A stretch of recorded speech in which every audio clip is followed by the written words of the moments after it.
Hebrews. This is Prophets of Awakening. This is our Women's Advanced Bible Study Thursday night, 23rd of September, 2021. I'm going to be dealing with Lamentations, the book of Lamentations tonight, and breaking it down and putting it in its rightful place. So that's what we'll be dealing with later on. I'm asking everybody to like, share, subscribe to the channel, and hit the notification button. Okay, this is a non-Messianic channel. We deal with the Tanakh and the Torah. Tanakh is the Old Testament, and the Torah is the first 5 books of the Old Testament. So with that being said, I was going to say shalom and welcome everyone. We're going to do our moment of silence and our prayer and the Psalms, and then we're going to go into our current events, and then go into our discussion, and then go into the lesson. Okay. So this moment of silence is for Yahweh and his Redeemer, Lord of hosts, and all that they're doing to bring about our deliverance.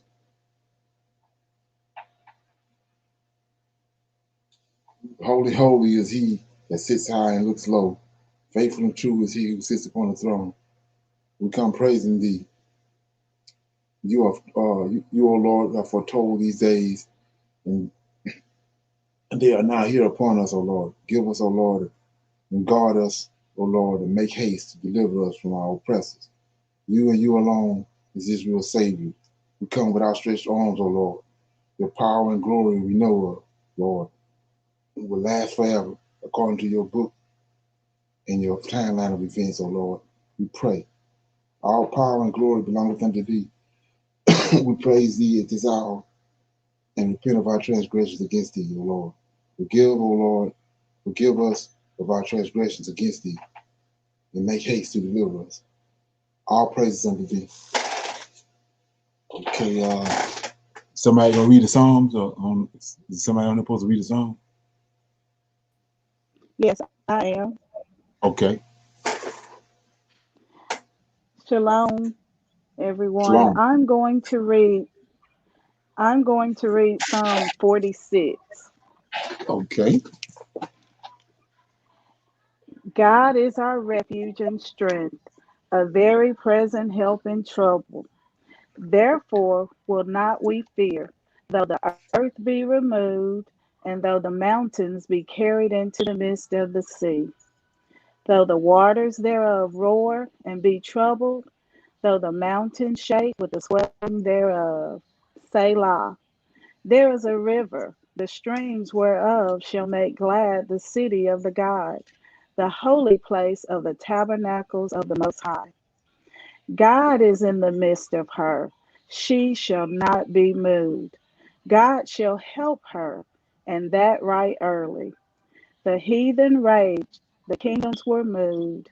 He uttered his voice, the earth melted. The Lord of hosts is with us. The God of Jacob is our refuge. Selah. Come, behold the works of the Lord. What desolations he hath made in the earth. He maketh wars to cease unto the end of the earth. He breaketh the bow and cutteth the spear in sunder, and he burneth the chariot in the fire. Be still and know that I am God. I will be exalted among the heathen. I will be exalted in the earth. The Lord of hosts is with us. The God of Jacob is our refuge. Selah. Okay. That psalm has become one of my favorites. And in Okay. verse 1, it says, God is our refuge and strength, a very present help in trouble. He's my refuge. He's my safety. He's my strength. He's my everything. Okay. And then in verses 7 and 11, they're repetitious. It says, Right. the Lord of hosts is with us. The God of Jacob is our refuge. Selah. These verses tell us that if you're depending on the God of Jacob, then you got the right one. And also, those two verses, they reference the Lord of hosts. as Right. our God and not JC. Right. And then also verse 10 stood out. It says, "Be still and know that I am God. I will be exalted among the heathen. I will be exalted in the earth." And verse 10 says that the Lord of hosts will be exhausted or Right. held in high regard. So that means he had to have been denigrated. Right. Exactly. Right. Right. Anybody else? I missed what chapter was that one? That was 46. Psalm 46. Thank you. I was just gonna say that 46 and 10 stood out to me also in just saying, there's no need for us to fear, no matter what, is happening around us, because our Lord is always there for us. So 46 and 10 really stood out to me. Yeah, well, that's the same thing he told the children of Israel. Moses told them at the Red Sea, "Be still Right, and understand and watch the salvation of the Lord." Yeah. right, right. Anybody else? Yeah, Yeah. So I don't know if you got. number 7. It says the Lord. Oh, she might have said that already. Okay, never mind. Yeah, yeah, that verse 7-11 is the same thing as in like I said, they tricked us up with it, but you go to um Isaiah right quick to chapter let me see what that is. I think it's 7 and 14. 7 and 14, yeah. 7 and 14.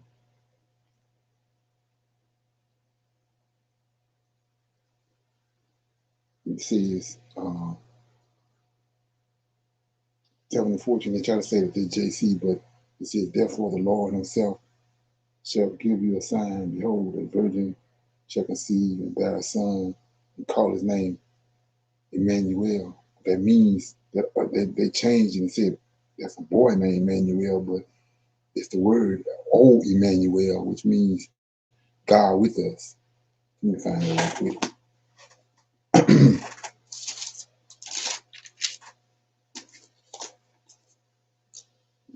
Mm, yeah, once you see that, you see it all over the place. Yeah,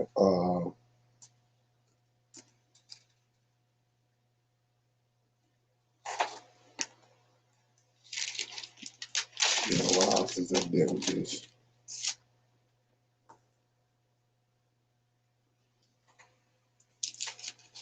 Yeah, all that means is God with us. Is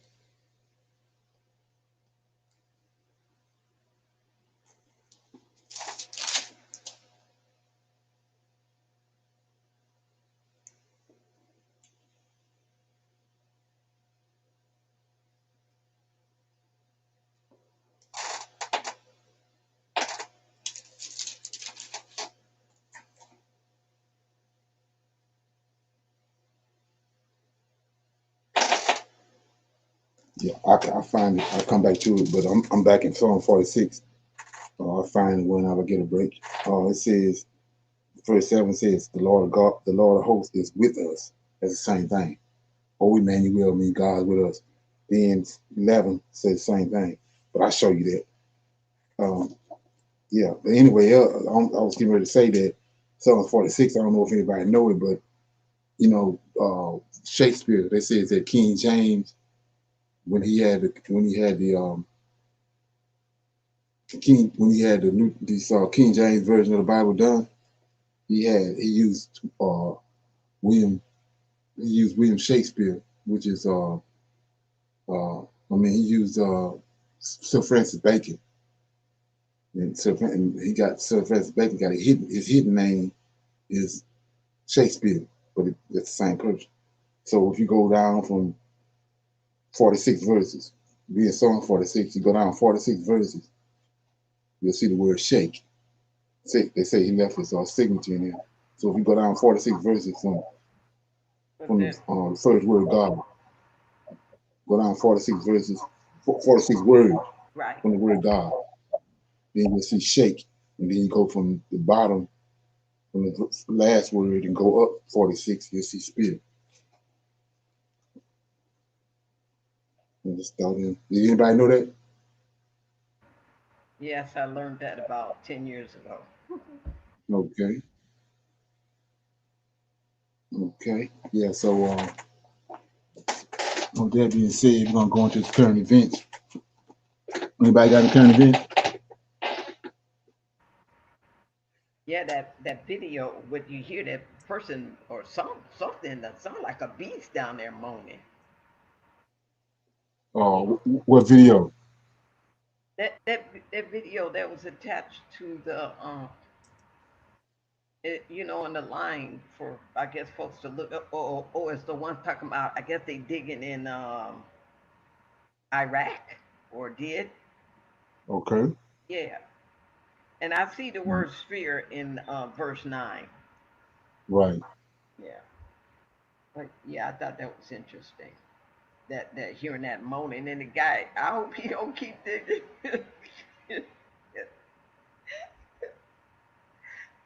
Yeah, I think it's a movie. I can't remember exactly what it was. I thought that was kind of interesting. They had a movie that came out with that. I think it was 6 miles below or something like that. Where Oh, they was there was this oil company that was in over in Iraq somewhere digging, drilling for oil, and then they hit this like cavity or whatever, and they couldn't get into it, and they kept on trying, and finally when they went through, they heard this howling. They heard this crazy howling, and everybody was looking all around. It was like real, it hurt your ears and your head. Then all of a sudden it went away. Well, mm, anyway, what came up through the pipe was Lilith, and she went to work on all of them. Yeah, what came up? Lilith. Oh, You know, oh, yeah. Right. That's what tripped me out when I saw the movie. Yeah. And she just went to work on all of them, killed all of them. At the end of when the movie went off, they were sending out a SOS for help. But then when they finally got there, all they found was dead bodies all over the place. hmm, She had killed all of them. Yeah. Leonard, was that Isaiah 7:14 that you were trying to find, where it says, "Therefore the Lord Himself shall give you a sign"? No, no. They tricked that out, but it's another one that says, yeah, let me Google it right quick. Okay.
8 and 8.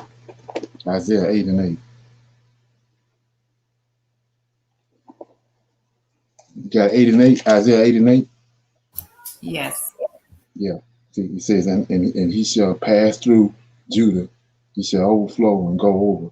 He shall reach even to the neck, and the stretching out of his wings, that we know that is, shall fill the breadth of thy land, O Emmanuel. See that? So that word, O Emmanuel means God with us. Right. And Okay. so all they did over here in 7 and 14 was change it and said his name is Emmanuel. But when you understand what's going on, 14 says, therefore, this Isaiah that was sent to Ahaz, David's lineage, therefore the Lord himself shall give you a sign. Behold, a virgin shall conceive and bear a son, and shall call his name. See that? They didn't change, they flipped it off. But it's therefore, when you understand what's going on, Isaiah telling them, therefore the Lord himself shall give you a sign. Behold, a virgin shall conceive and bear a son, right? O Emmanuel. That's what they're supposed to say. But they turned it and said, and shall call his name Emmanuel. Right. Got it. So let me read it in the right context. When you Okay. understand Isaiah, that son is in Isaiah. Isaiah is the one gonna have the son.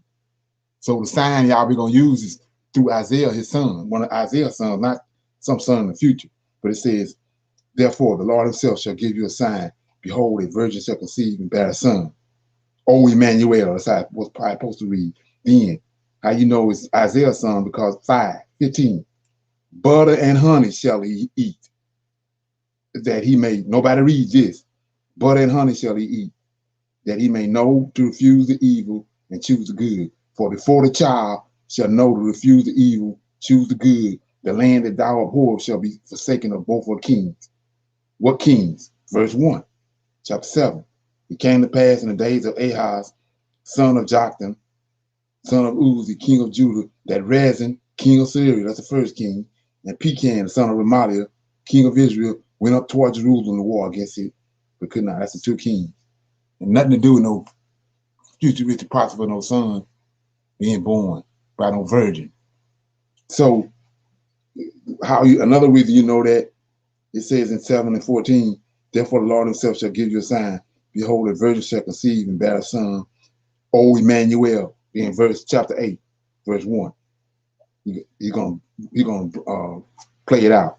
Moreover, the Lord said unto me, see, it's Isaiah who we talking about, wife gonna have a son. Moreover, the Lord said unto me, take thee a great roll and write in it with a man's pen concerning just the boy right here. It's the son Isaiah gonna have right there. I can't say that name. Then 2, he went to go do what he told him. And I took unto me a faithful witness, just for Ahaz, a witness to record Uriah the priest and Zechariah the son of Jeberechiah. And I went unto the prophetess, that's his wife, and she conceived and bore a son. Then said the Lord unto me, call his name. That's the boy right there. And he just told you before this boy get old enough to know the difference in good and evil, he gonna be knocked off from 2 kings.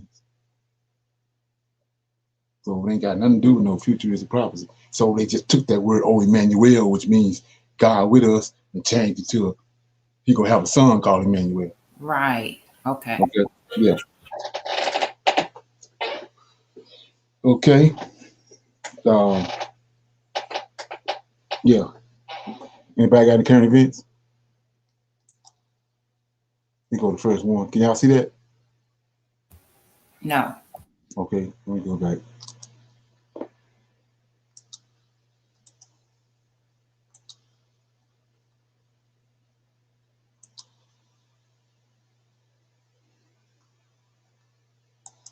Okay, this is the first one. It says,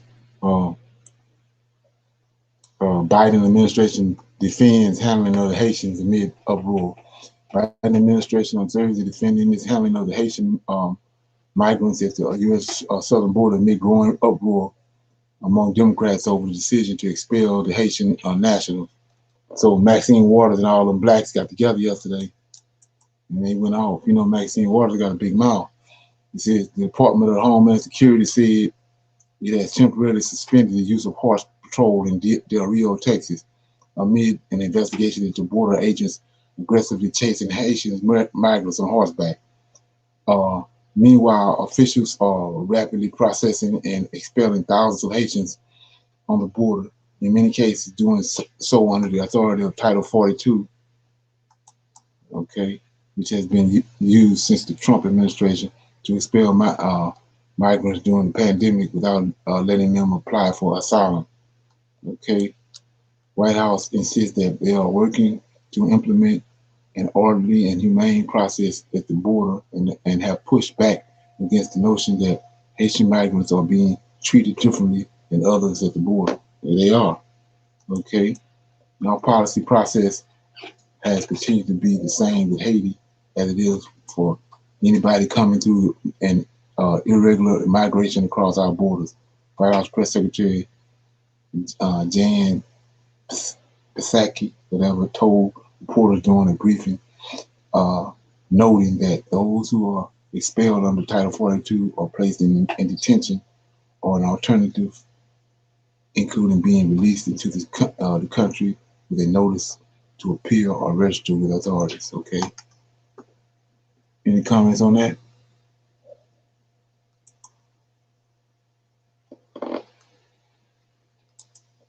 Okay. Here's the other one.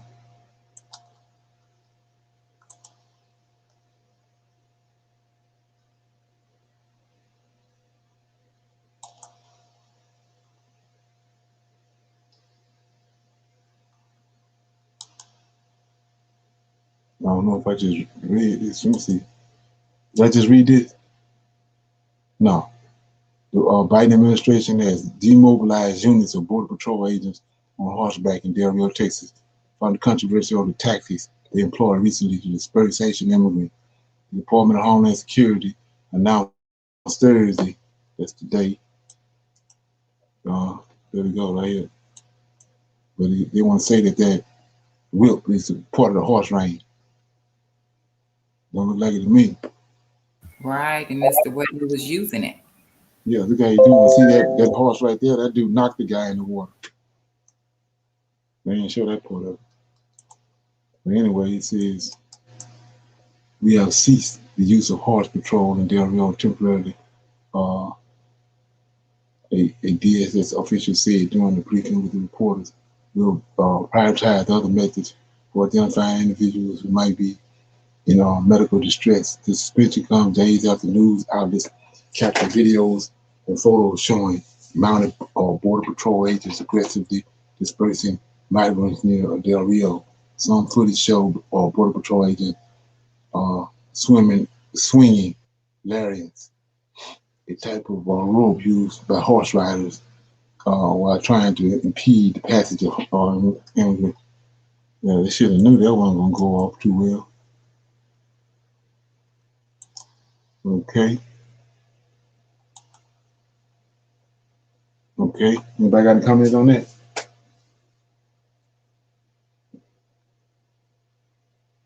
No, Okay. but I'm sorry, excuse me. No, I was reading today that they were um, getting more contractors for Guantanamo Bay, that they were talking about sending them there. Right. Exactly. Is there something? Didn't that happen like back in the 90s? Didn't Bush do that when they called out, when the I think it was either the Navy or Coast Guard caught all of those Haitians in international waters? They had took them to Guantanamo Bay. Right. Yeah. They got some. They got some still there. Mm. Right. But they trying to say that's not really why they're hiring more contractors to work at Guantanamo Bay, but they're asking them to speak Spanish and Haitian Creole. Right. Right. They came out the gate the wrong way, so they trying to clean it up. But I mean, they ain't go hiring a whole bunch of horsemen all these years that these Mexicans been flowing over here, and they all over the place. They ain't no emergency then. And then talking about they supposed to be at odds. The Biden administration and the Trump administration policies supposed to be at odds with each other. But now all of a sudden they decide they want to use Trump era policies when it comes to the migrants, now that they're Haitians. You know what I'm saying? But you know, for the longest, they had a problem with Trump's policies was because his was opposite of what Obama's was. But now all of a sudden, these Democrats want to use Trump's rule when it applied to the Haitians. Then apply the Trump rules to the Afghans. Right. They sure didn't. They hurried up and got them over here and they got apartments and all that. And money and everything else. Yeah. Let me play this.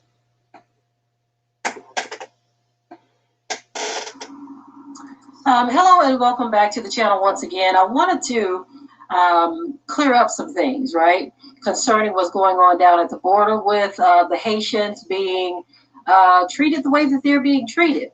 I just did a premiere, and in the premiere, I noticed a couple of people were saying, well, no, they are not using whips on the people. I wanted to point out that the wording that you see here, Border Patrol uses whips and horses to chase Haitians. That is from Al Jazeera, a major news network. So it caused me to dig into this more, okay? It caused me to dig into this more because guess what else? For the people who were bringing that clarification, I appreciate that. Thank you very much. But there were others who pointed out some very important things as well, that although they may not be whips, okay, the way in which they are using their reins and the way in which they are gesturing and the wording and all the stuff that's being said, like I pointed out, one of them used it as an opportunity to say, this is, so you have your woman doing this, this is why your country is SHIT, right? So don't think just because they may not be whips that the attitude of the disdain for these people doesn't exist. Exactly. Because you can see it in their facial expressions. You can see it in some of the things that are being said.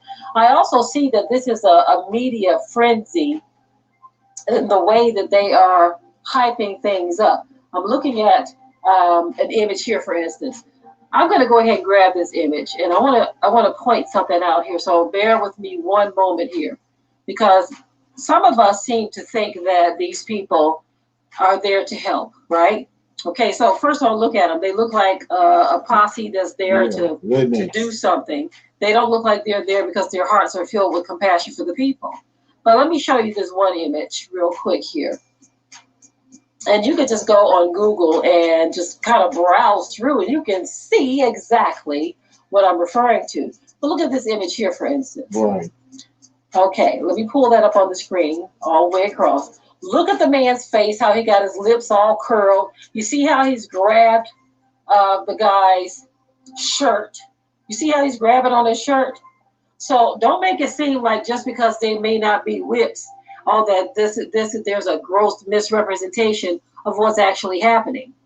That man has zero compassion for that the black guy whose shirt he's grabbing. Let me get another one for you. Okay, and then I'm looking at some of the headlines on various posts as I'm looking here on Google. Okay. Okay. So anybody got a comment? They try to make it seem like it was for the horses, but it was not. Here it is reacting. Right. It was for the people. Right. Try to clean it up. It's not cleaning it up now, but exactly. Black folks came together and they just they went on. We even found out they had some couple of Israelite groups went down there with provisions, right? Right. Okay. Yeah, so they weren't expecting it, I don't think. So we had to clean that up. Yeah. So anybody else got any comments on that? For I want to shine. I got some need to know information right here. I don't think people know about. This is what's going on with China.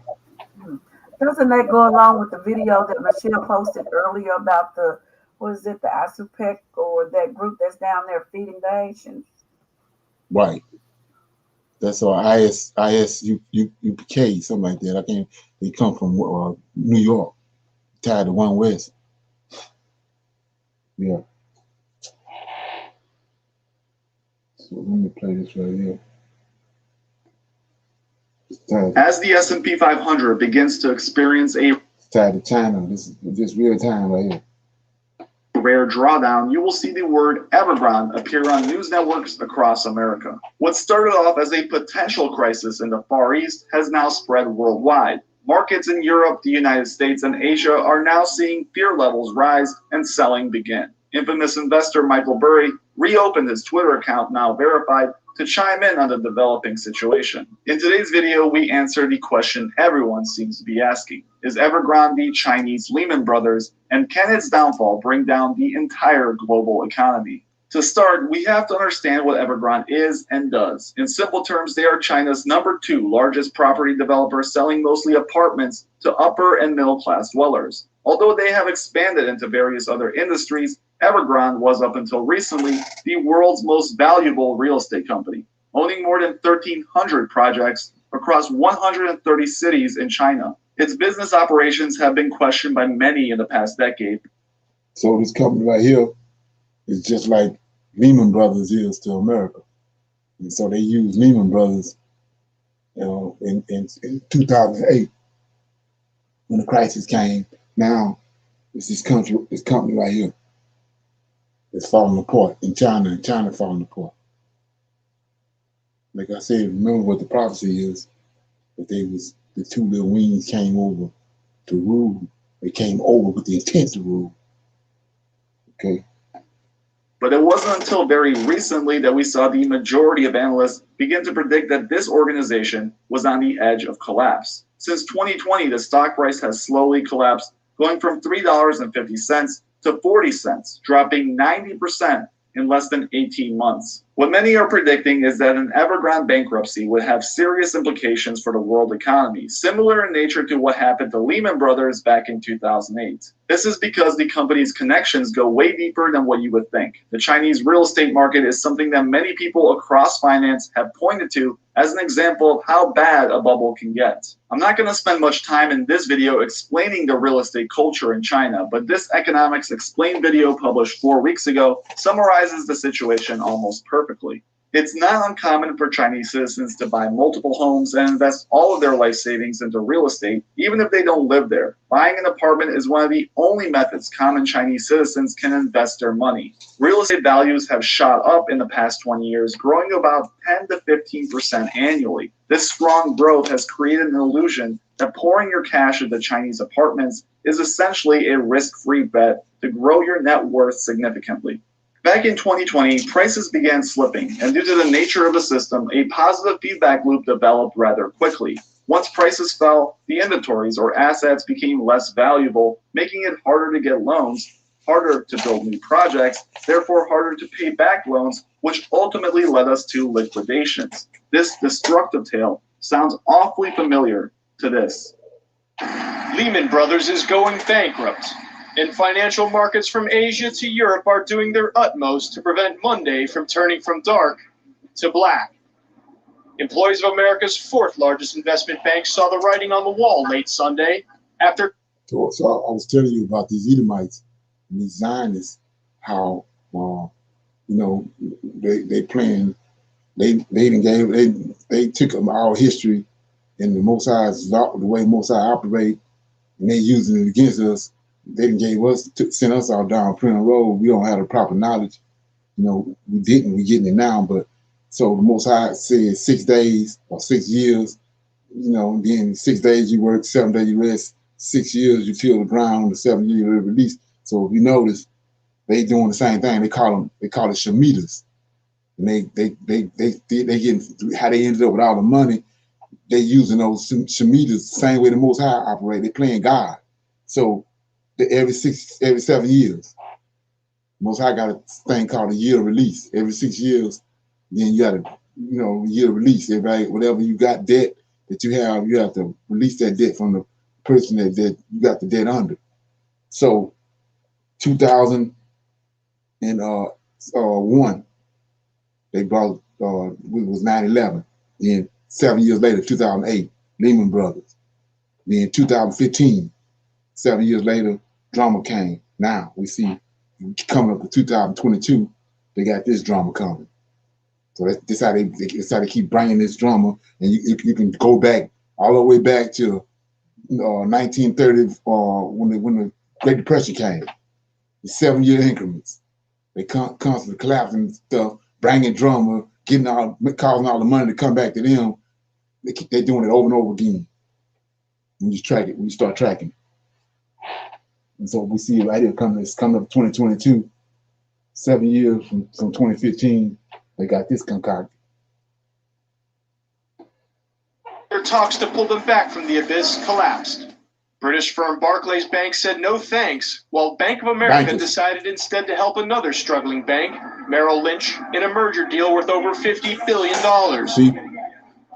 The U.S. government said it won't bail out Lehman, which last week announced more than $3.9 billion in losses. Now, 13 years later, the Lehman moment may be coming to China, and you may be thinking that the CCP, unlike the USA, is going to save this massive company via a bailout. After all, President for Life Xi can't possibly risk a global economic meltdown on his watch. Well, according to the latest reports, no. China is not showing any signs that they're going to bail out the company. And this all comes down to some internal politics that you can understand after you've watched that Economics Explained video. Michael Burry, who recently made a comeback to Twitter, had this to say, claiming that we should take a look at a Twitter account called Last Bear Standing for all the information regarding this crisis. I've read over it, and here's what stands out. According to the analysis, Evergrande uses pre-sales as a primary way of funding current operations and debt. This means selling apartments before they're even built. In China, citizens are required to put as much as 50% down on new real estate purchases. So this incoming cash from pre-sales is a giant liquidity source. Now, the theory is that the developers got greedy and began offering these pre-sales with steep discounts. According to Last Bear Standing, Evergrande knows that these units will likely never even be built. They took the money but have no plans on actually delivering the apartments. This part is probably true, especially given the fact that many Chinese cities have recently banned pre-sales altogether. The scariest part about all this is that nobody really knows just how much they actually owe. But what is known is that the figure is disgusting. Hundreds of billions of US dollars. You can read the full thread linked in the description below, but essentially it concludes with this. Real estate is the foundation of the Chinese economy. If it falls under, the entire Chinese financial system will go down with it. And as the world's second largest economy, the consequences for everyone will be similar to that of 2000. So let's I'm gonna put this nugget up in here. So you keep reading in the scriptures. You know, anybody that dealt with the scripture for a minute know that the Most High loved Jacob. He tell you that. He said, Jacob I love and Esau I hate. So why is the case? Why is that the case? The Lord of hosts loved judgment. The judgment was given to Judah and Israel. Judgment on the earth. That's why he loved Jacob. And he hated Esau. So why do he hate Esau? He hate robbery. Esau is a robber. Let me read that right quick. So he ain't just out the blue, just like the lie they tell you in the New Testament that he had two boys, and you know one of them he made righteous and one he made wicked. And no, and how it went down. So I'm in Obadiah right quick. So it says. Obadiah, and I'm reading that verse. Okay, I'm in verse 4. Though thou exalt thyself as the eagle, we talking to Esau, and though thou set thy nest among the stars, this will I bring thee down, says the Lord. If thieves, see that, robbers, came to thee, talking to Jacob, if robbers by night, how art thou cut off? Would they not have stolen till they had enough? If grape gatherers came to thee, would they not have least some grapes? He's going to tell you what it is. 6. How are the things of Esau searched out? How are his hidden things sought out? He the robber. So go to Daniel right quick. Daniel chapter 14. 11. Chapter 11, verse 14. says, I'll start at 13. For the king of the north shall return and shall set forth a multitude greater than the former. He shall certainly come after certain years with a great army and with much riches. And in those times, is during the time with so-called JC, and in those times there shall many stand up against the king of the south. Also the robbers of thy people shall exalt themselves to establish the vision. So, and they shall fall. So they built the temple too. Solomon built the temple with Zerubbabel, they Israelites, they built the temple. Most High ran them out when he brought Antioch Epiphanes.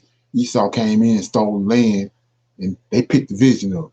They robbed, stole land, then they built the temple. That's Herod temple.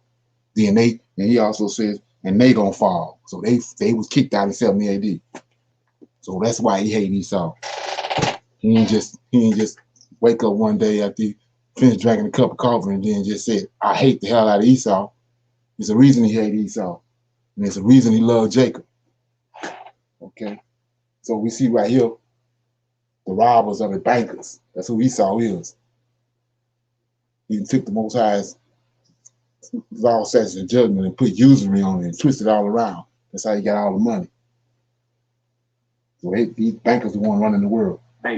This morning, the S&P 500 slipped nearly 2%, and various Chinese stocks like Alibaba all this right here, banker talk. CNBC was quick to jump on the coverage and bring on Larry McDonald to try and explain why this incoming doom wasn't doom at all, and that Evergrande is nothing to worry about, just a hiccup in a world where the market seemingly only goes up. Let's talk about this morning's sell-off and the situation in China with Evergrande. Joining us now, editor of the Bear Trouts Report, Larry McDonald. He's also author of the book, A Colossal Failure of Common Sense, the inside story of the Lehman Brothers, or the collapse of Lehman Brothers. Larry, it's good to see you. We're going to get in the weeds here. At this point, you're not seeing certain underpinnings indicate that this is going to be a major problem for the global financial system at this point. Why not?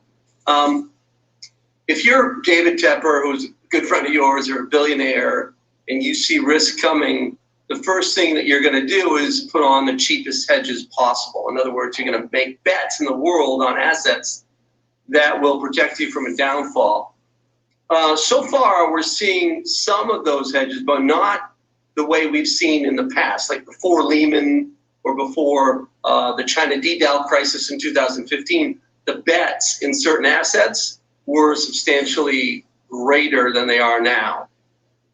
You're talking about you watch credit default swaps. You watch just the volatility of the Chinese currency. Can you go into 3 or 4 of the things that you're talking about, and as I said, explain why it matters?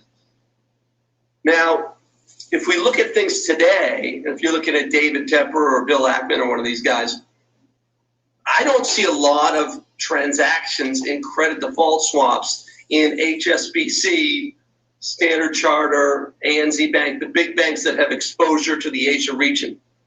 Whether you believe Burry, Last Bear Standing, or Larry McDonald, there is no doubt that this developing situation is something to watch out for. A meltdown in China will be quite catastrophic for the world. In my opinion, the best piece of information to look at is the bond chart as explained by tweet number 7 in that thread.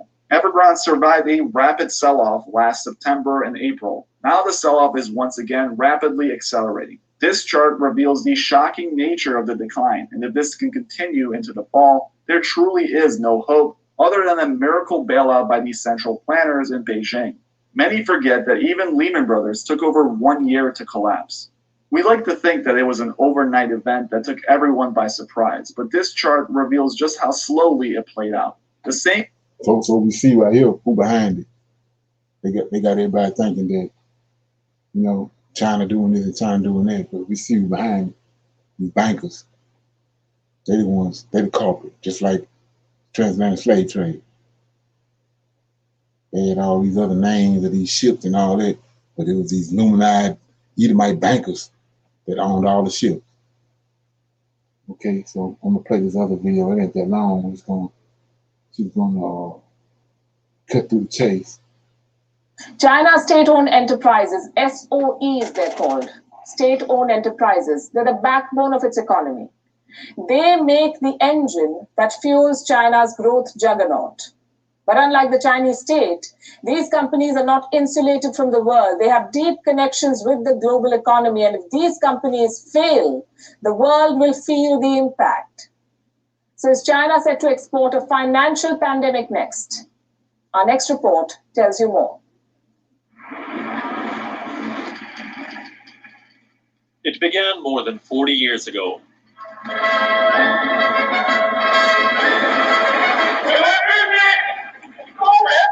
陆军、空军以及部分海军。 Deng Xiaoping decided to put China on a new course. In the 1970s, the world had little idea about his plans.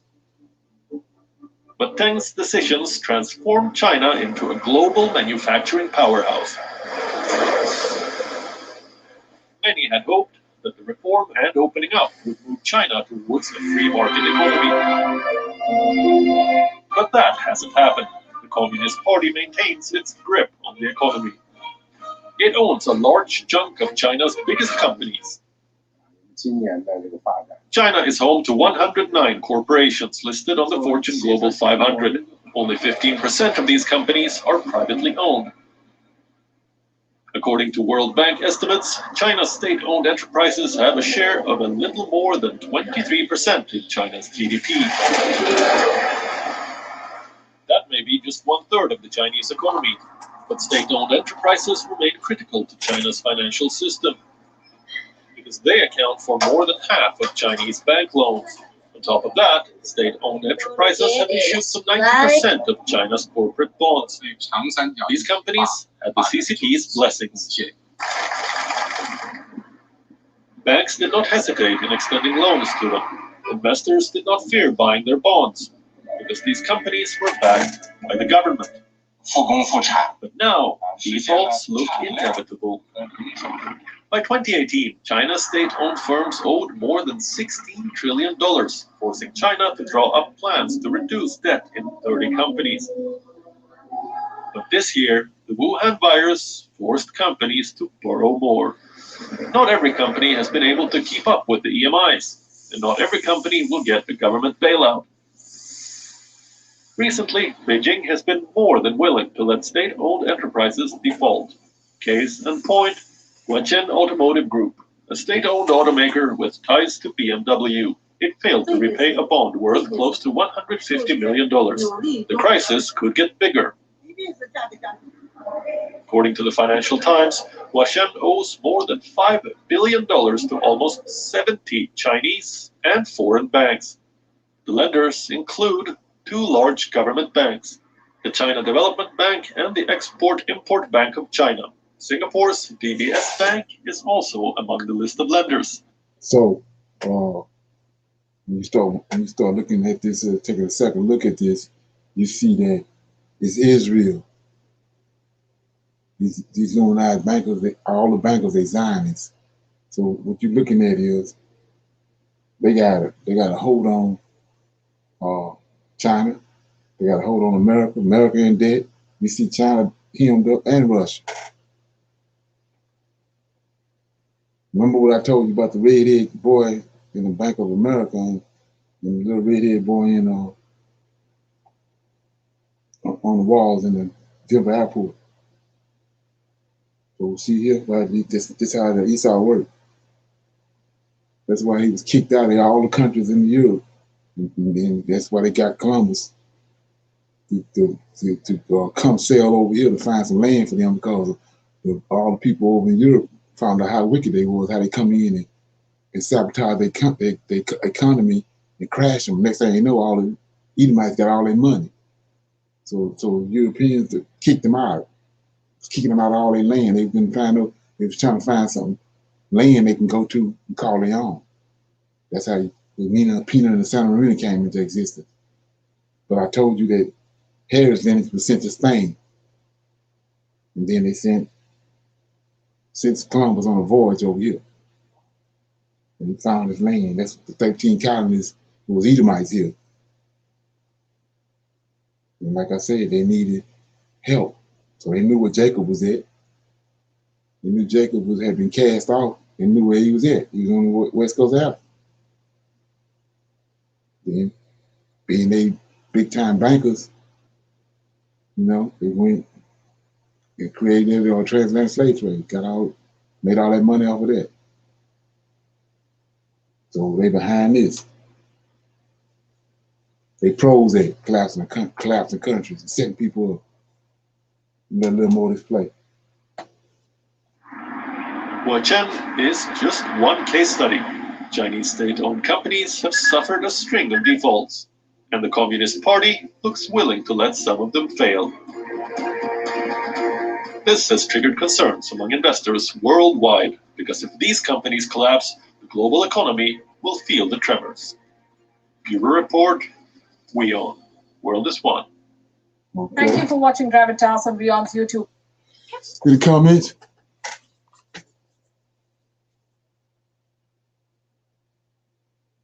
Okay, everybody good? Okay, y'all. I'm gonna open up for some Q&A before I go into the lesson. I'm gonna read some I'm gonna read Lamentations and shine a light on it. But right now I'm asking anybody got any questions or comments about anything they read or anything they wanted to discuss before we go into the lesson. Okay, everybody good? Okay, so if you go to the book of Lamentations, I don't know what people on the line know about Lamentations, but Lamentations just means of outcry, of mourning. And so what's been told to us that Lamentations is when they left when they were leaving Babylon, when Jeremiah they attached. If you notice, Lamentations right after the book of Jeremiah, and so they're saying that these Lamentations right here, these 4 chapters in the book of Lamentations, is pertaining to when they left Babylon. You know, when Nebuchadnezzar came and they left Israel going to Babylon. That's when they was mourning and they was lamenting. But when you understand what's about, it was 2 temples, Solomon Temple and Zerubbabel Temple. Well, the Greeks came after they came back from Babylon. They came back, built Zerubbabel Temple. Well, Zerubbabel Temple got destroyed, so it was Lamentations there too. So it was 2 sets of Lamentations.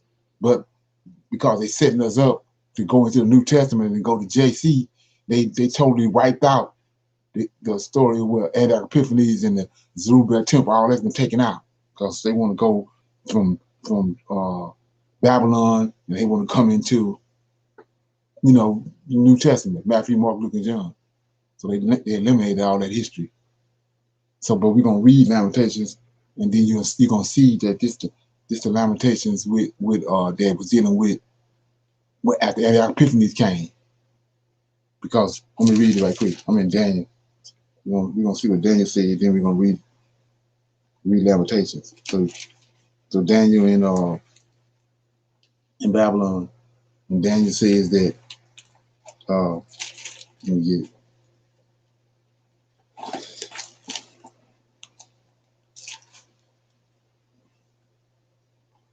Chapter 8. He says, Daniel chapter 8, verse 18. Gabriel came to Daniel in a vision, and he says, now as he was speaking with me, I'm in chapter 8 of Daniel, verse 18. Now as he was speaking with me, I was in a deep sleep on my face toward the ground, but he touched me and set me upright, and he said, behold, I will make thee know what shall be in the last end of indignation, for the time appointed the end shall be. So this end is the end of Israel as a nation. So that Daniel got this vision in Babylon. They're going back, but they're gonna go back. But he's telling you they're gonna go back, but they're gonna pick up with the same stuff they were doing before. And so he's gonna bring Israel to an end as a nation. That's what he's telling them. He says in 19, and he said, behold, I will make thee know what shall be in the last end of indignation, for the time appointed the end shall be. The ram which thou sawest having the 2 horns are the kings of the Medes and Persians, right? Then 21, and the great horn and the rough goat is the king of Grecia, and the great horn that between his eyes is the first king, that's Alexander. And now that being broken, whereas 4 stood up for you, 4 kingdoms shall stand up out of that nation, but not for his own power. So that's the Greek kingdom. Then it says in 23, in the latter times of their kingdom, the Greek kingdom, when the transgressors are come to a full, king of fierce countenance and understand dark sinners shall stand up, and his power shall be mighty, but not by his own power. He shall destroy wonderfully, practice and prosper. He shall prosper and practice, and he shall destroy the mighty and the holy people. See that? He's going to destroy the Israelites. So this is going to happen during the Greek kingdom. So now let's go back to Lamentations. And we're going to see that this lamentation and this mourning and this outcry is what this word means. It's not the outcry from Babylon, but it's the outcry from when the Greeks came. And they already knew that they was going to be, their nation, their temple, and everything that they cherished and worship was going to be, Most High said he's going to get rid of it. So I'm going to start reading. Lamentations Chapter 1 says, the sorrows of the captives of Zion. It says, how do the city sit solitary that was full of people? How is she become a widow? She that was great among the nations and princess among the provinces. How is she become a tributary? She weeps sore in the night, and her tears are on her cheeks. Among all her lovers, she have none to comfort her. All her friends have dealt treacherously with her, and they have become her enemies. Judah is gone into captivity because of the affliction and because of the great servitude. She dwelleth among the heathen. See that? It didn't say she dwelleth among the Chaldeans. She findeth no rest. All her persecutors overtook her between the straits. The ways of Zion do mourn, because none come to a solemn feast. All her gates are destroyed, are desolate. Her priests sigh, her virgins are afflicted, and she is in bitterness. Her adversaries are the chief. Her enemies prosper, for the Lord hath afflicted her for the multitude of her transgression. Her children are gone into captivity before the enemy, and from the daughter of Zion all her beauty is departed. Her princesses have become like harps that find no pasture, and they are gone without strength before the pursuer. Jerusalem remembered in the days of her affliction and of her miseries all her pleasant things that she had in the days of old, when her people fell into the hands of the enemy. None did help her, and the adversary saw her and did mock at her Sabbaths. Jerusalem hath grievously sinned, therefore she is removed. All that honor her despise her, because they have seen her nakedness. Yea, she sigheth and turneth backwards. Her filthiness in her skirt. She remembers not her last end. Therefore she came down wonderfully. She had no comfort. So we're gonna uncover this right here too. So who is Israel comfort?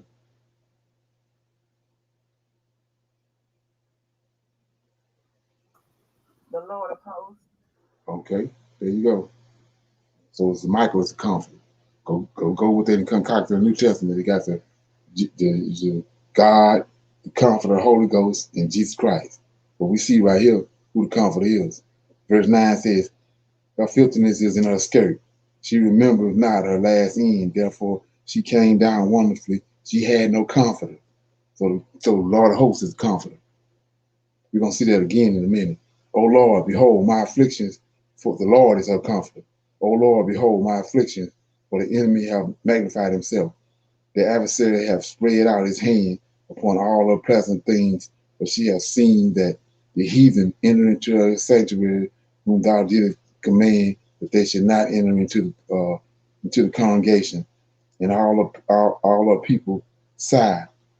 They seek bread, and they have given their pleasant things for meat to relieve the soul. See, O Lord, and consider, for I am become vile. It is nothing to you, all ye that pass by, behold, and see if there be any sorrow like unto my sorrow, which is done unto me, wherewith the Lord hath afflicted me in the day of his fierce anger. For above have he sent fire into my bones, and it prevaileth against them. They have spread a net for my feet. He have turned me back, and he have made me desolate, and fainted all the day. And see that? Desolate. right? That's what Daniel tell you. The abomination to make it desolate. This ain't when they left from Babylon, because it's a remnant there. It's a remnant when they left, when they went into Babylon. What he's telling you right here is death. He said the yoke of my transgressions is bound by his hand. They are wreathed and come up upon my neck. He have made my strength to fall. The Lord have delivered me into their hands, from whom I am not able to raise up. The Lord have trodden underfoot all my mighty men.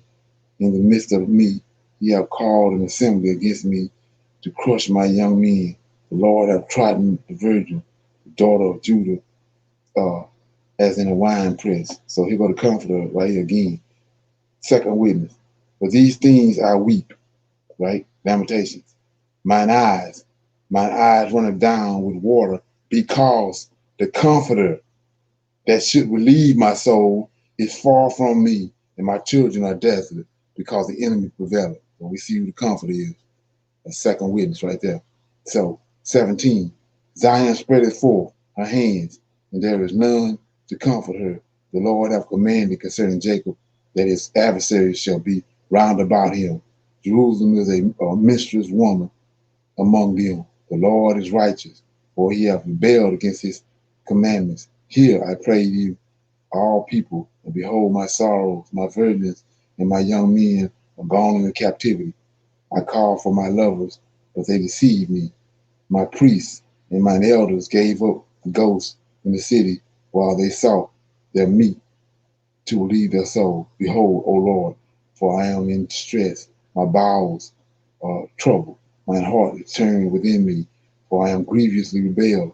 Abroad the sword breatheth at the home there is as death.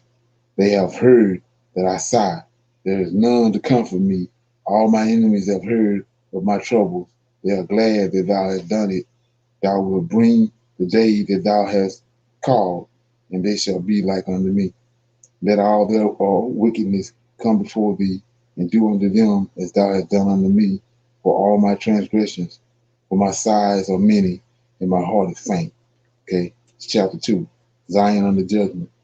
How hath the Lord covered the daughter of Zion with a cloud in his anger, and cast down from heaven to the earth the beauty of Israel, and remembered not his footstool in the day of his anger.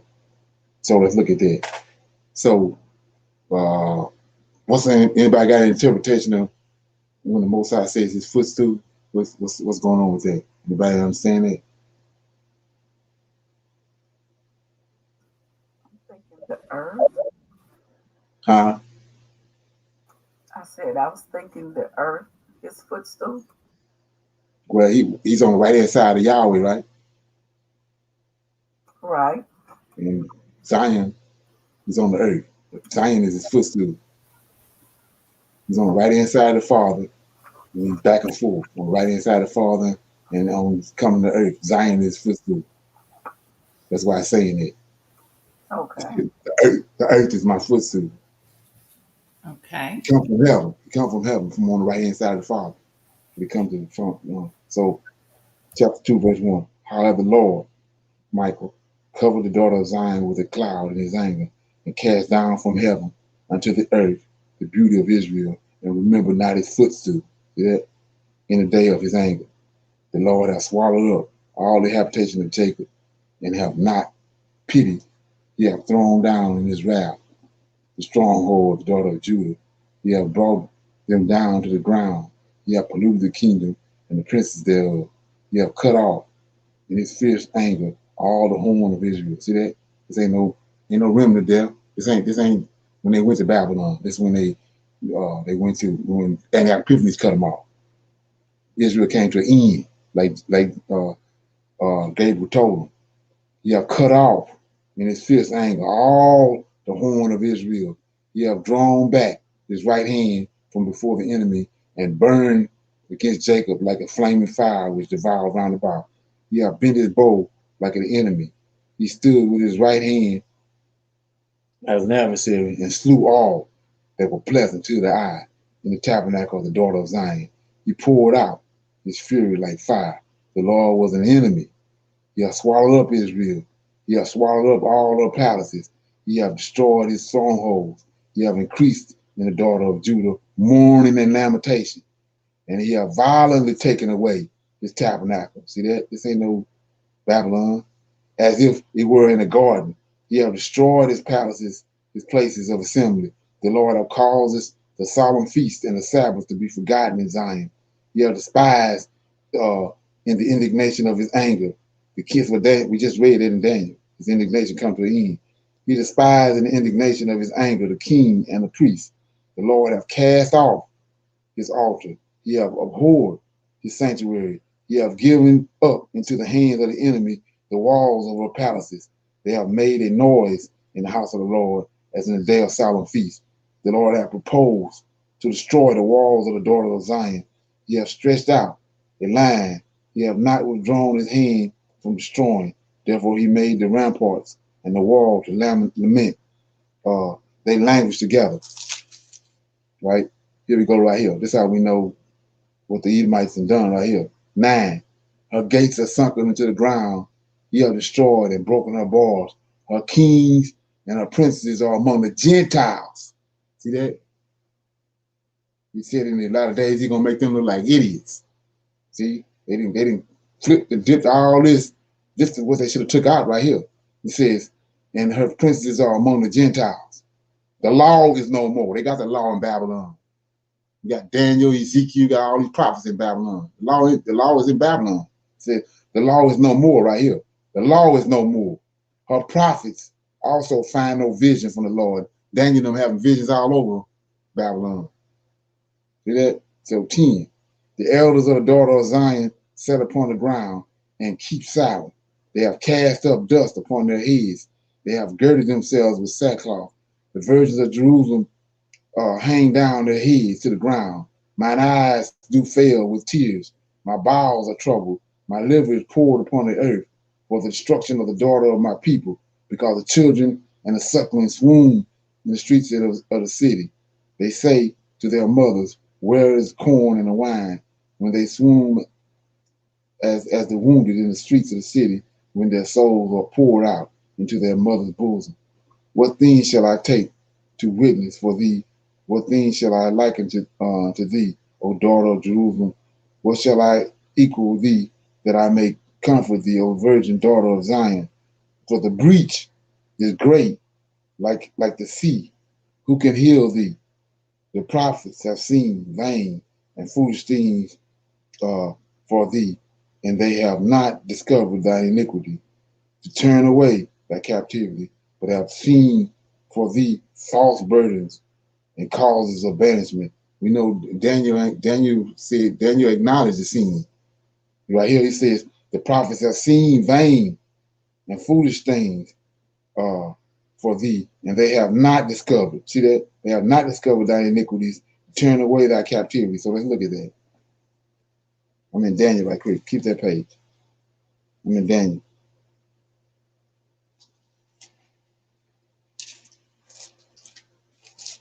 See, if you notice the Israelite, the righteous Israelite, the one with the understanding, he going back into the Old Testament. But the Hebrew Christian, he going into the New Testament. So they got you going the wrong way. So Daniel says in let me see. Let me see what I was reading.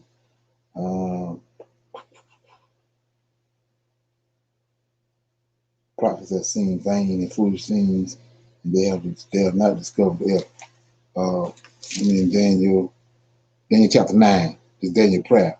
It says Daniel 9, verse 1. In the first year of Darius, the sons of Aarus, or the seeds of the Medes, which were made king over the realm of the Chaldeans, in the first year of his reign, I, Daniel, understood by books the number of years, wherefore the word of the Lord came to Jeremiah the prophet, that he would accomplish 70 years in the desolation of Jerusalem.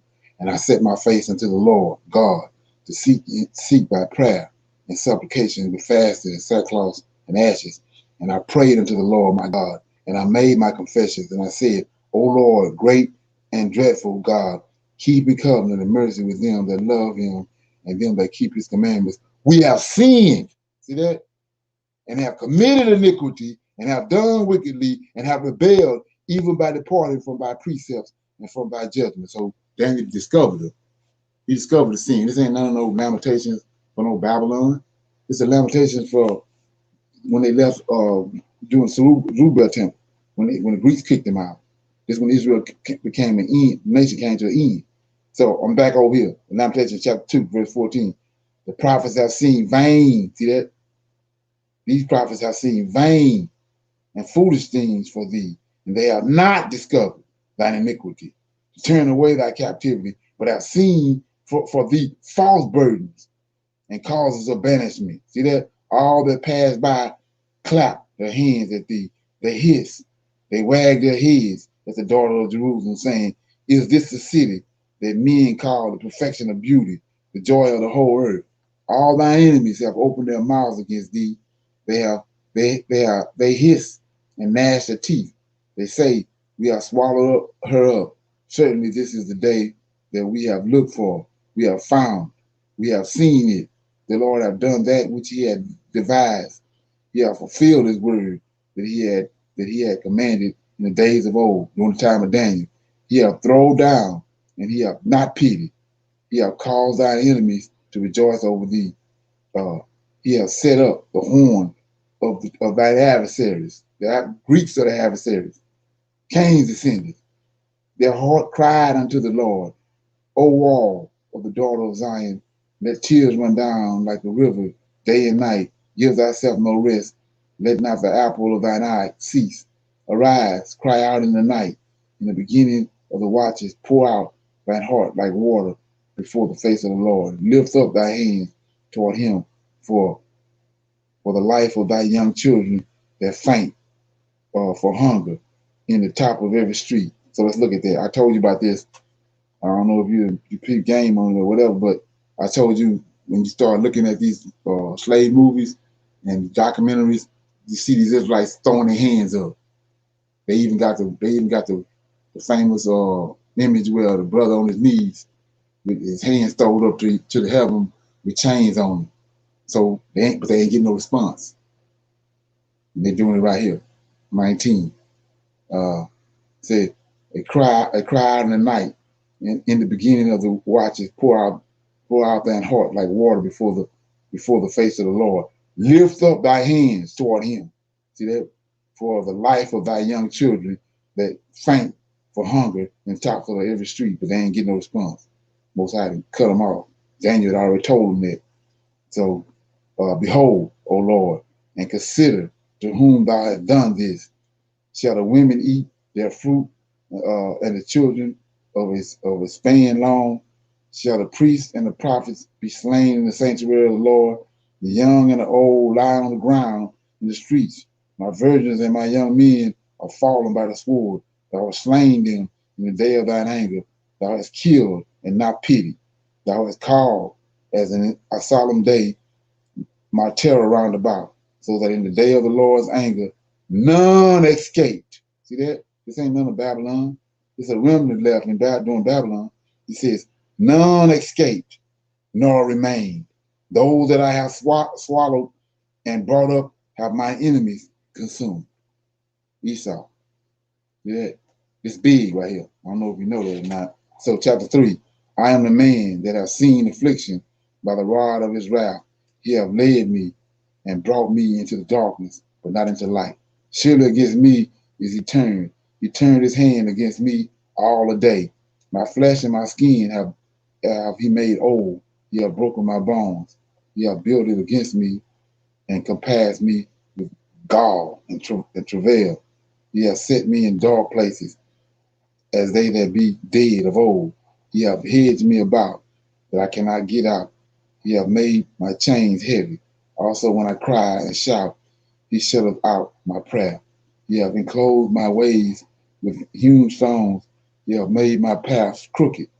He was under me as a bear lying in wait, and as a lion in a secret place. He have turned aside my ways and pulled me in pieces. He have made me desolate. He have bent his bow and set me as a mark for the arrow. He have caused the arrows of his quiver to enter into my reins. I was their derision, to all my people, and their songs song all the day. Ye have filled me with bitterness. Ye have made me drunken with wormwood. Ye have also broken my teeth with gravel stones. Ye have covered me with ashes. Uh, and though thou hast removed my soul far from peace, I forgat prosperity. And I said, my strength and my hope is perished from the Lord. Remember mine afflictions and my misery, and the wormwood and the gall. My soul have them still in remembrance, and is humbled in me. This I recall to my mind, therefore have I hope. It is of the Lord's mercy that we are not consumed, because his compassion faileth not. They are new every morning. Great in thy faithfulness. The Lord is my portion, saith my soul. Therefore I will hope in him. The Lord is good unto them that wait for him, to the soul that seeketh him.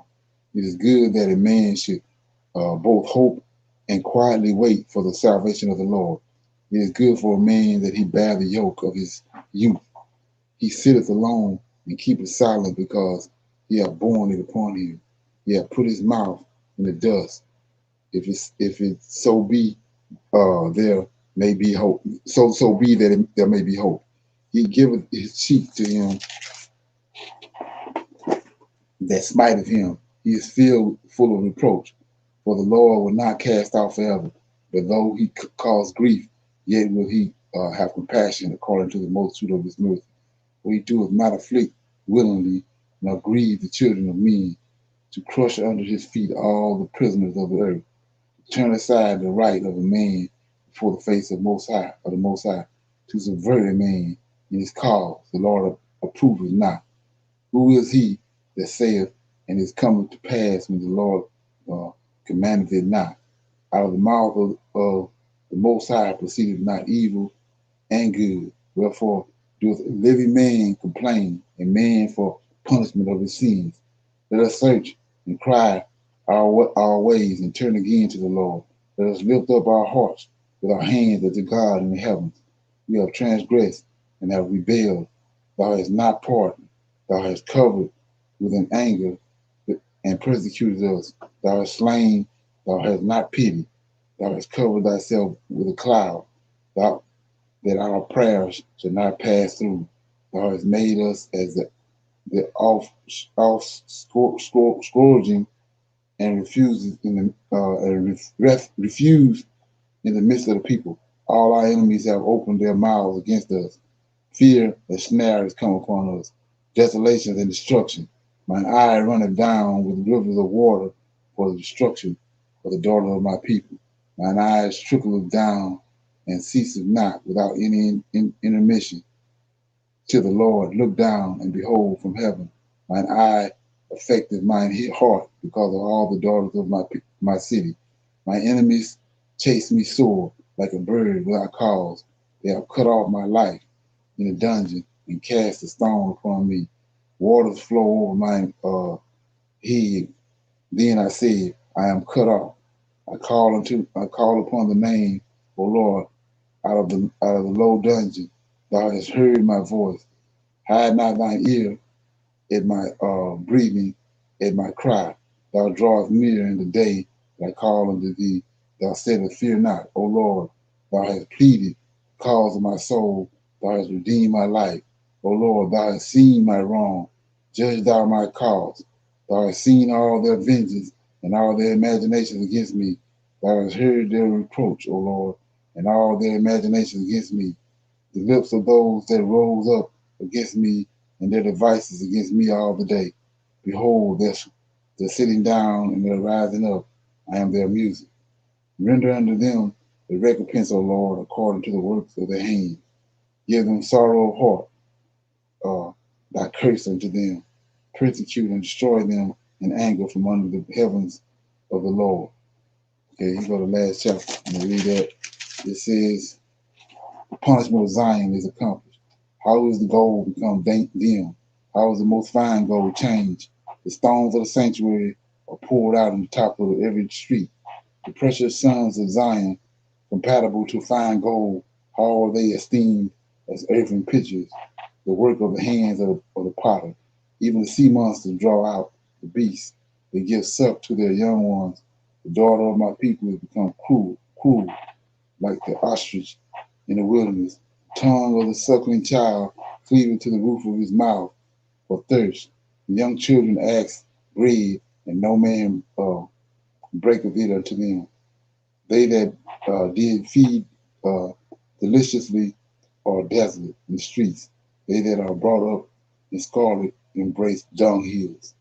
For the punishment of the iniquity of the daughters of my people is greater than the punishment of the sins of Sodom, that they were overthrown as in the moment, and no hand stayed on her. Her Nazarites were purer than snow. They were whiter than the milk. They were more ruddy in body than rubies. Their polishing was of sapphire. So let's look at that. 7.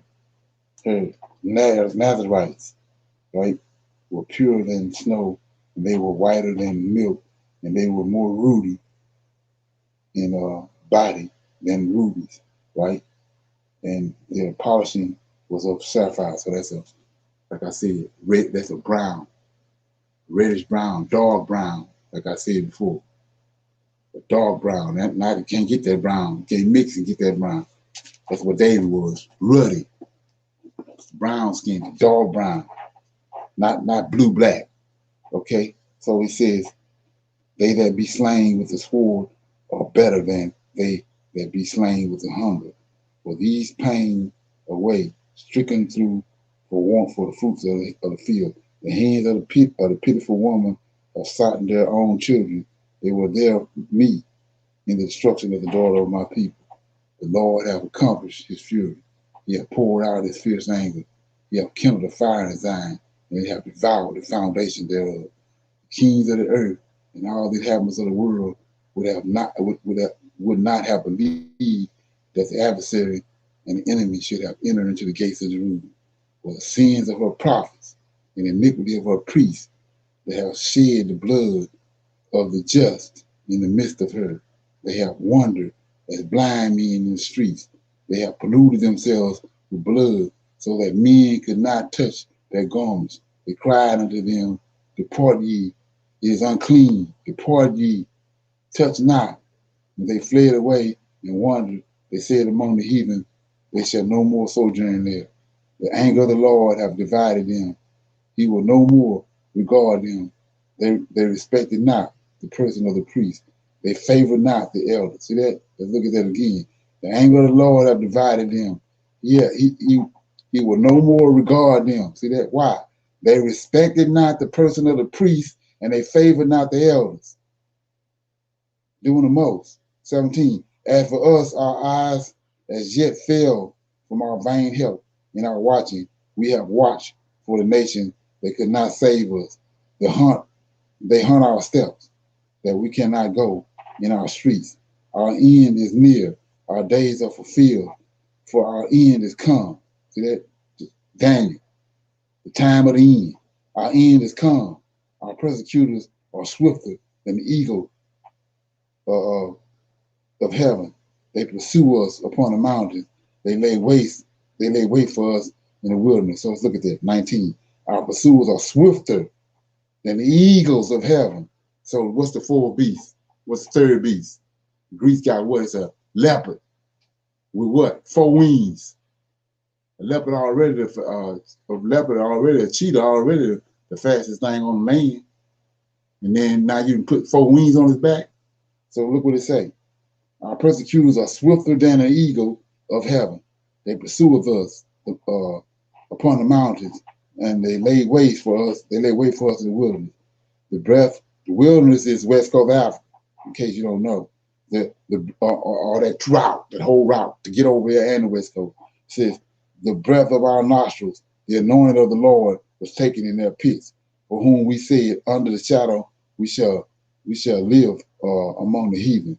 Rejoice and be glad, O daughter of Edom, that dwelleth in the land of Uz. The cup also shall pass through unto thee. Thou shalt be drunken, and shall make thyself naked. The punishment of thy iniquity is accomplished, O daughter of Zion. He will no more carry thee away into captivity. He will visit thine iniquity, O daughter of Edom. He will discover thy sin. So let's look at that. So I told you in Daniel chapter 11, Esau picked the vision up and he built a temple.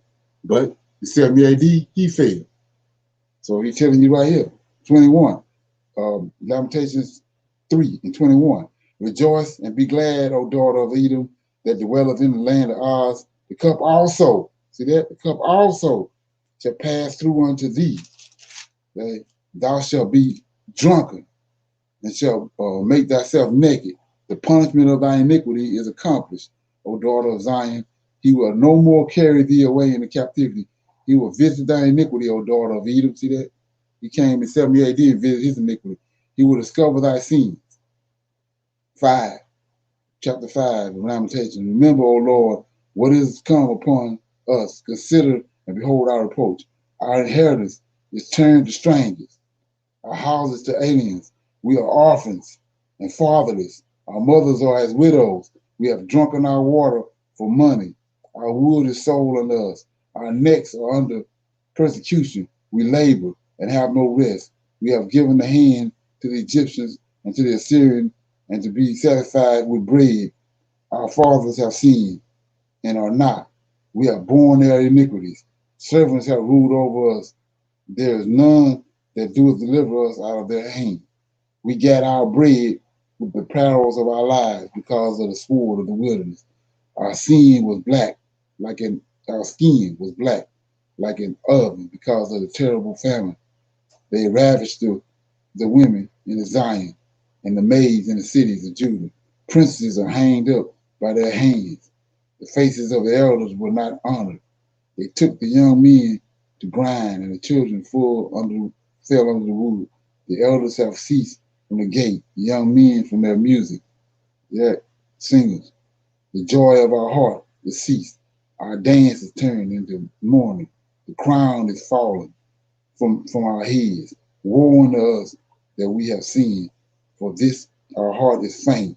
For these things our eyes are dim, because the mountains of Zion, which is desolate, see that? The foxes walk upon it. Thou, O Lord, remaineth forever, the throne from generation to generation. Wherefore doest thou forget us forever and forsake us so long time? Turn thou us unto thee, O Lord, and we shall be turned. Renew our days as of old, but thou hast utterly rejected us. Look at this, last verse. But thou hast utterly rejected us. Thou art very wroth against us. This ain't no Babylon. Okay, any comments? It's Lamentations. Any comments?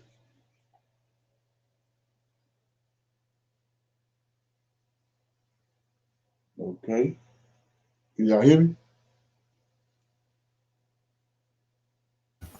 Yeah. Yeah, I hear you. Okay. I'm writing down notes too. I hear you because this is deep right here. Oh yeah, they tricked us off. They got you thinking it's just a lamentation from Jeremiah from when they left Babylon. But they ain't. That's when they left. If you go to First Maccabees, you're gonna see the same wording. You said that.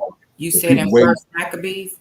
Yeah, you go read what Antiochus did. You gotta read the whole thing and do a comparison and contrast with what I just read in Lamentations.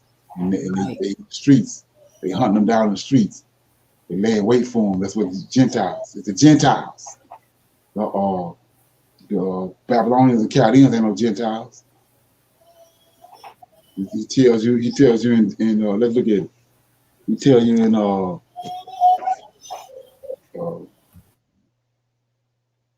Genesis chapter 10. You know? And so you got so many Israelites got sharp memories. You know what I'm saying? So he said right here, Genesis chapter 10, verse 1. Now these are the generations of the sons of Noah, Shem, Ham, and Japheth, and none of them were born after the flood. We know the story on that, so I ain't got to go into that. 2, the sons of Japheth, Gomer, Magog, Midian, Javan, Tubal, Meshach, Tyrus. The sons of Gomer, Ashkenaz, Rephaim, Tomagog, and the sons of Javan, Meshach, Tarshish, Kittim, and Dedon. By these are all of the Gentiles divided in their lands, everyone after their tongues, after their families, and their nations. Ain't no other Gentiles. Ain't no other Gentiles on the planet. Right here, Japhet the Gentiles. And we just read in Lamentations that he said they gone among the Gentiles. The Gentiles that destroyed them. So the Chaldeans ain't no Gentiles. We go to Gentiles right here. But like I said before, you got these Israelites, you got sharp memories. Right. They're trying to rightly divide something, but they can't go, they can't they can't hold water. That's just like I said, love. Most High send love. Zeal for the scriptures. You don't just get zeal. You can't go to Walmart and get zeal. Right, you can't purchase. The Most High send the zeal. Yes. So to have this ability to retain this information, to be able to connect the dots, you ain't just get it on accident. The Most High sent it. You know what I'm saying? So you gotta pay attention to that. You ain't, like I said, you ain't getting it. You ain't getting it off. No, you don't go somewhere and eat some kind of forbidden fruit or watermelon or something and get those capabilities. Right, and it just pop up, right? Yeah, Most High send that, and when you see it, then you gotta do something with it. Respect it. Yeah. Okay. So, anybody got any comments before we go?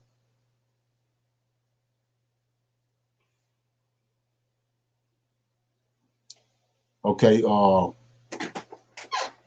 I'm gonna hit this line right quick. And, I'm gonna see everybody tomorrow at